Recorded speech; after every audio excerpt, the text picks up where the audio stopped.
Good day, St. Martin. I'm Yesenia Lassero. And I'm Austin Lawrence. And welcome to another edition of St. Martin News Desk. Brought to you by TV15. Where we bring you the latest and most important stories around the island and beyond. It's the end of the week. We're getting into the weekend, so let's dive into our top headlines.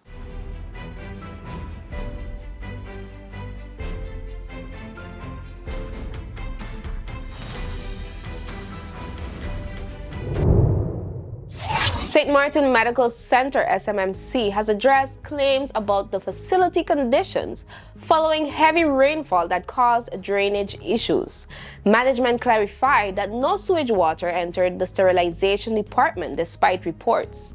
Actions taken include multiple meetings with supervisors and a Thursday meeting with union leaders to discuss concerns.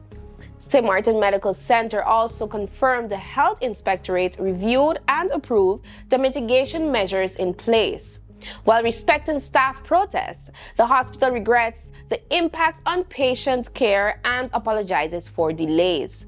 The hospital assures the public that healthcare quality remains uncompromised and emphasizes adherence to safety protocols and regulations. The hospital remains committed to resolving staff concerns while ensuring uninterrupted healthcare delivery. GEBE provided updates on its 20-megawatt power plant project. Despite an 18-day shipment delay for key equipment, all infrastructure is in place and installations are progressing. The additional capacity aims to alleviate load shedding, complemented by repairs to major engines, already reducing outages. The company also announced a load limiting option for smart meters. This feature reduces electricity supply to unpaid accounts after the due date while maintaining power for essential devices. Full disconnection follows if payment isn't made within 5 days. Customers are urged to pay bills on time to avoid disruptions.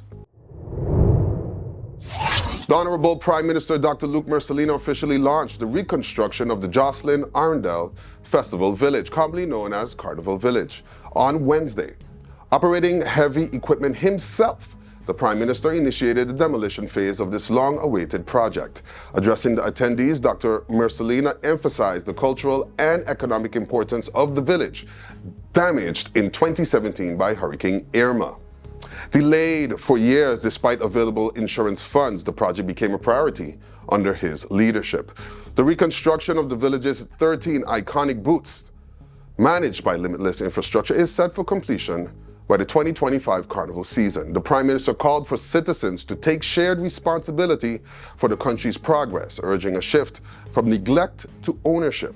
St. Martin Carnival Development Foundation President Eduardo Rajuki thanked the PM for delivering on his promise, ensuring the village will be fully operational by Carnival 2025. Dr. Mercelino closed by envisioning the village as a cultural heartbeat, promoting unity and pride in St. Martin's heritage. The Law Enforcement Council's 5th sub-inspection reveals slow progress in addressing long-standing issues with St. Martin's border and immigration control. Of 21 recommendations made between 2012 and 2019, only 5 have been fully implemented, 6 partially followed, and 10 remain unaddressed. These inefficiencies impact public safety, healthcare, social security, and overpopulation. Compliance rate shows slight improvements, with border control recommendation rising from 32.1% to 40.6%, and immigration control compliance improving from 25% to 33.3%. Challenges include a lack of continuity in Immigration and Border Protection Services (IBPS), frequent leadership changes, insufficient staffing, and inadequate funding. Structural issues hinder further progress, with key recommendations for personal policy, organizational structure, and legal framework still unimplemented. The Council urges the Minister of Justice to prioritize these changes, emphasizing their importance for law enforcement and national development. The full report is available at www.radrexandhaving.com.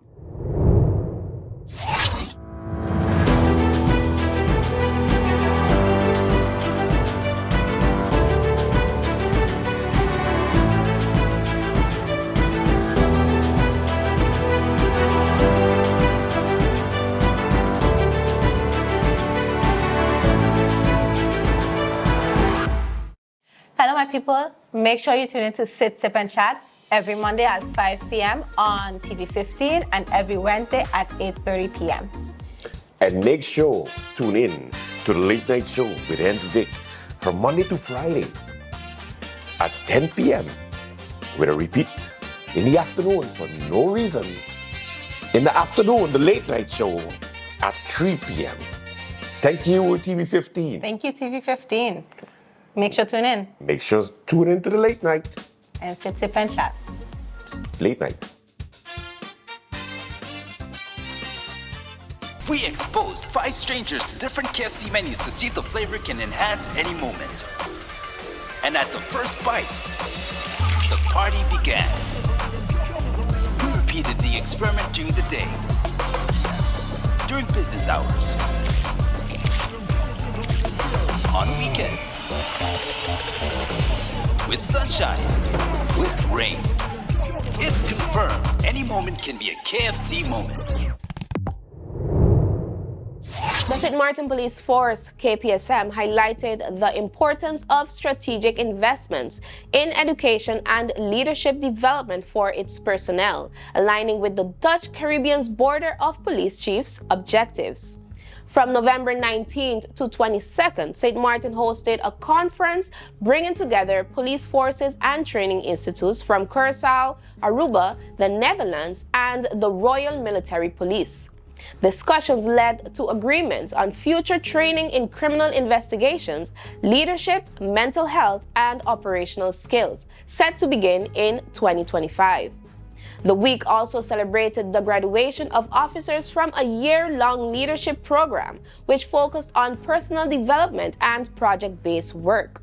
KPSM congratulated the participants, emphasizing their commitment to professionalism and excellence. KPSM remains dedicated to enhancing its workforce through education and collaboration, ensuring officers are well equipped to serve the community. Martin's Emergency Medical Services, known as EMS, has formalized working protocols with TUI cruises, including the German cruise ship Main Skiff and Carnival cruises. During a visit on board the Main Skiff, Senior Doctor Professor Dr. Reinhard Friedel, responsible for TUI's physicians, joined the EMS officials to enhance collaboration for patient care. The visit, facilitated by Dr. Stefan Lures of Bjorn Steger Foundation and its president, Pierre Steger, underscored the shared commitment to improving emergency services. Representatives from the Ministry of Public Health, Fire Services, and Disaster Management also participated in this significant milestone. The collaboration reflects St. Martin's dedication to strengthening partnerships with cruise lines for the safety and well-being of visitors and residents alike. Lee Primo, 49 years old, leader of a criminal network smuggling marijuana into St. Martin, received a 3-year prison sentence on Wednesday. The court found him guilty of importing marijuana, money laundering, and membership in a criminal organization. 3 others were tried alongside Primo. His girlfriend, September Holubikso, who's 57 years old, described as the group's accountant, was sentenced to 30 months for organizing shipments and laundering money. Cesar Cruz, former logistics employee, received community service and probation due to his cooperation with authorities. Primo's wife was acquitted of all charges. The operation's unraveling began in June 2022, with authorities uncovering 7 kilograms of marijuana. Evidence from WhatsApp chats revealed an organized network facilitating drug trafficking and money laundering. 7 students from St. Martin Academy earned spots on the regional merit list for the 2023 Caribbean Examination Council May-June exams, with 2 achieving first-place rankings in their subjects. Fairly Feliz Valerio ranked first in Human and Social Biology at the CSEC level, while Juliet Duvalage tied for the top spot in Performing Arts Unit 1 at CAPE. Valerio also secured top 10 rankings in physics, chemistry, and geography, achieving grade 1 passes with straight A profiles in 10 subjects. 3 other CAPE students excelled in Performing Arts Unit 1. Evelyn Ilsius tied for 4th, and Ayman Mohammed and Yujong Isan Yang tied for 9th. Adian Sampat ranked 8th in Information Technology Unit 1, while Mabel Villorio Perez placed 5th in Digital Media Unit 2. Principal Kim Lucas Felix expressed pride in the students' exceptional achievements. Principal Kim Lucas Felix expressed pride in the students' exceptional achievements, while Favor Executive Director Dr. Anders Talula Bailey Vanterpool highlighted their success as an inspiration for their peers and a testament to hard work and community support.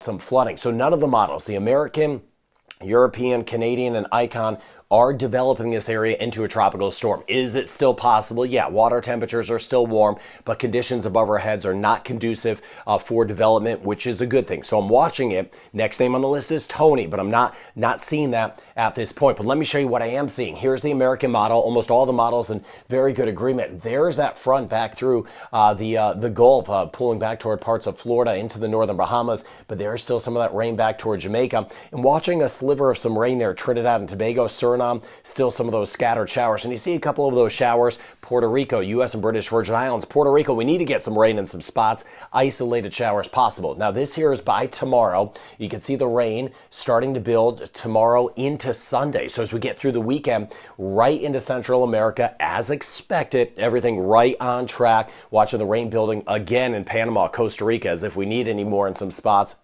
Nicaragua, Honduras, and then as we get into next week, this is by Monday, you see a few things here. One, this big area of rain, I'll monitor for tropical development. Biggest concern, though, will be that flood potential, and then elsewhere, spotty showers, but still at times, some of this rain kind of coming in from the east, so kind of more of an active pattern. Dominica, St. Lucia, Barbados, Guyana, Suriname, Trinidad, St. Vincent the Grenadines, Grenada. At times, we're going to see some of this rain that will be moving in as we get into the upcoming weeks.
How are you?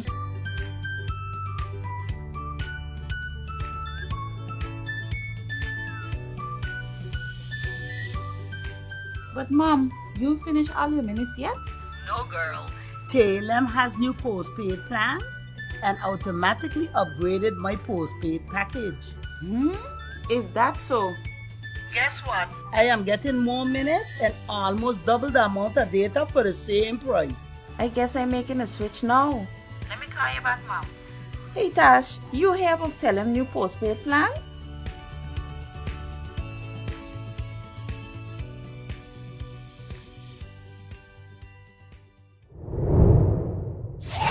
Billionaire Hushang Ansary has been ordered to pay $24,500 towards the retainer fee for a court-appointed expert evaluating Mullet Bay in St. Martin. The valuation is key in the ongoing civil case involving financial mismanagement at Curacao-based insurer Enya. Ansary, along with former Enya executive Abdallah Andraus and Ralph Palm, must transfer a combined $73,500 by December 10th to enable Greg Becker of Colliers International to begin his investigation. Becker has 4 months to complete the valuation, including an on-site tour with a court hearing set for April 15, 2025. The valuation will help assess the legitimacy of large dividend payments to shareholders of Enya's parent company, Paraman International, in which Ansary held a stake of 77%. A 2023 verdict found Ansary liable for nearly $143 million, but excluded expenses tied to Mullet Bay's overvaluation. Preparations for the 49th Annual Caribbean Studies Association CSA Conference in St. Martin are underway, with a focus on the theme Reparations, Resistance, Resilience, Reproduction, and Rehabilitation from June 1st to 7th, 2025. This week, CSA President Dr. Rhoda Arundel and Program Committee Chair Megan Sylvester, who visited from New York, held stakeholder meetings to discuss conference logistics and build awareness. They were joined by CSA Vice President Dr. Donna Hope, who traveled from the University of the West Indies, Jamaica, for pre-conference site visits. Arundel, a St. Martin native now lecturing at Howard University in Washington, D.C., mentioned, "We visited with stakeholders and media to work out logistics and build awareness for the conference. The event will feature scholarly panels, public events, a book exhibition by CSA members, a literary salon highlighting St. Martin authors, an award ceremony, and a closing gala." The CSA, with over 1,100 members, is the primary network for scholars and practitioners in the Caribbean region and beyond, including North and South America, Africa, and Europe. The St. Martin Lions Club will host the annual Lion Wally Haverton Christmas Bingo Spectacular at the Elise Convention Center in Madam Estate on Saturday, December 14th. Doors open at 7 p.m. and bingo starts promptly at 8 p.m. Lion Ketty Paynes, the club's fundraising chairperson, shared that preparations for the event are well underway. Bingo tickets are available from any St. Martin Lions Club member at the Lions Civic Center on Sucker Garden Road and at Big D Photo Studio in the Marcus Building on the Pondfield Road.